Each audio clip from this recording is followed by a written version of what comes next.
ঈদের এই আনন্দ মুহূর্তে আপনাদের সবার সাথে একত্রিত হতে পেরে সত্যি অনেক ভালো লাগছে। ঈদ মানে আনন্দ, ঈদ মানে মাতৃত্ব, আর আমাদের মতো প্রকৌশলীদের জন্য ঈদ মানে আনন্দ, গল্প, একটু হাসি, আর তাদের ফাঁকে বন্ধুত্বের সাথে নতুন করে হৃদয়ের সংযোগ তৈরি করা। আমি আমাদের সংগঠনের একজন সাবেক সভাপতি হিসেবে কিছু কথা বলতে চাই, তবে ভয় পাওয়ার নেই।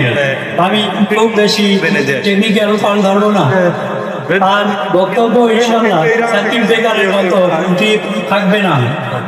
প্রিয় ভাইয়েরা, গত এক বছরে আমরা চেষ্টা করেছি সংগঠনটি শুধু নামের সাথে সীমাবদ্ধ না রেখে বাস্তব কাজের মাধ্যমে মানুষের কাছে পরিচিত করতে। আমরা বিশ্বাস করি একজন প্রকৌশলী শুধু যন্ত্র দিয়ে বা বিদ্যুতের কাজ করেন না, তিনি সমাজ গঠনের একজন কারিগর। এই লক্ষ্যে সামনে রেখে আমরা বিভিন্ন সেফটি ও সচেতনমূলক কার্যক্রম পরিচালনা করেছি। বিশেষ করে ইলেকট্রিক্যাল সেফটি বিষয়ক ট্রেনিং, ভূমিকম্প ও দুর্যোগকালীন নিরাপত্তা সচেতনতা ও বৈদ্যুতিক দুর্ঘটনা প্রতিরোধে করণীয় নিয়ে আলোচনা, নিরাপদ কাজের পরিবেশ নিশ্চিত করার পরামর্শ ও সামাজিক যোগাযোগ মাধ্যমে বিভিন্ন টেকনিক্যাল ও সচেতনমূলক প্রচার। আমরা চেষ্টা করেছি সাধারণ মানুষকে বোঝাতে কারেন্ট কখনো হালকাভাবে নেওয়া যাবে না, কারণ ভুল যেমন শর্ট সার্কিট তৈরি করে, তেমনই সচেতনতার অভাব জীবনে বড় দুর্ঘটনা ডেকে আনতে পারে।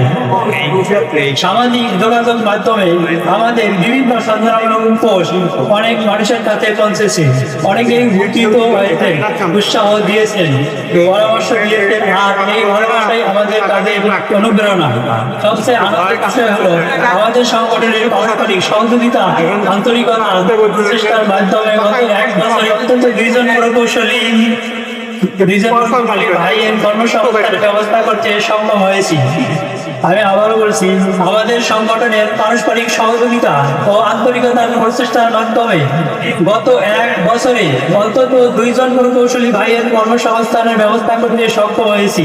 একজন বেকার প্রকৌশলীর মুখে হাসি ফোটাতে এটি আমাদের জন্য বড় অর্জন, বড় প্রাপ্তি। প্রিয় ভাইরা, আমরা শুধু নিজেদের উন্নতির জন্য না, আমরা আমাদের পুরো হাতিয়া ইউনিয়নের শিক্ষিত তরুণ সমাজের ভবিষ্যৎ নিয়েও ভাবতে চাই। আজ আমাদের অনেক মেধাবী ইঞ্জিনিয়ার ও শিক্ষিত যুবক কর্মসংস্থানের অভাবে হতাশায় দিন কাটাচ্ছে। তাই আমাদের সবার লক্ষ্য